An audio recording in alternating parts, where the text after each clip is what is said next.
Hi, I'm Will Gozum and you're watching PBA Draft Room. Napapansin po namin na 88% ng aming viewers ay di pa nakasubscribe.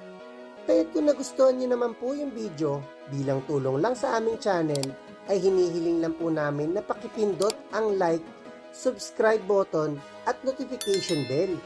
Maraming salamat mga ka-Draft Room! Welcome back po mga ka-Draft Room. Talagang malaki ang chance ng isang prospect mapick sa top 3 ay nakuha nito ang MVP sa competitive collegiate league na NCAA. Gaya nga nila Raymond Almasan, Ian Sanggalang at Calvin Abueva.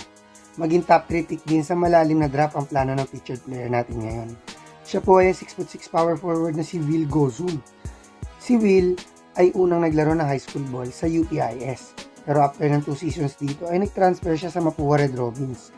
Napabilang muna siya sa Batang Gilas Under 16. Sa Red Robins, unang nakita ang potensyal ni Will dahil nabigyan niya ito ng isang kampyonato at 2 first runner-up sa NCAA Juniors. Sa kanyang final season dito ay nag-average siya ng 13.8 points per game, 9.9 rebounds per game at 2.6 blocks per game. Dahil dito ay nakuha niya ang NCAA Juniors MVP. Dahil dito ay napasama siya sa Gilas Cadet ni Coach Chot na 23 for 2023. Nirecruit din siya ni Coach Bo para sa UP, ang up-and-coming contender sa UAAP. Dahil sa limited playing time na nakuha niya dito for 2 seasons, ay nag-transfer siya sa College of St. Benil. Bago siya naglaro sa NCAA, ay nagkaroon muna siya ng stint sa MPBL Invitationals para sa team ng Nueva Ecija na umabot sa finals.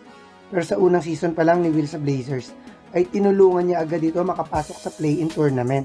Napasama din agad siya sa defensive first team at Mythical 5. Talagang kay Coach Charles Chu lumabas ang potential niya. Dahil sa season 98 ng NCAA, ay nadala niya ang Blazers sa finals. Nag-average din siya dito ng 16.9 points per game at 9.8 rebounds per game sa 53% field goal percentage, na dahilan para makuha niya ang season MVP. Sa kanyang final season sa NCAA ay natulungan niya ang CSB makuha ang 3rd place. After nito ay naglaro na si Will sa PSL para sa team ng Quezon.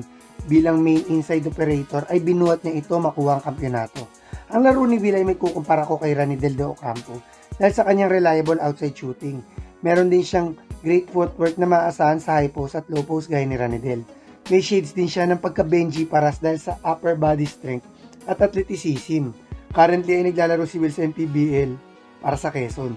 Kung matutulungan ni Will makuha ng Quezon ang kampyonato sa MPBL, most likely ay makuha na siya sa top 3 ng draft. Top 5 pick na siguro ang pwedeng maging worst case scenario para sa kanya.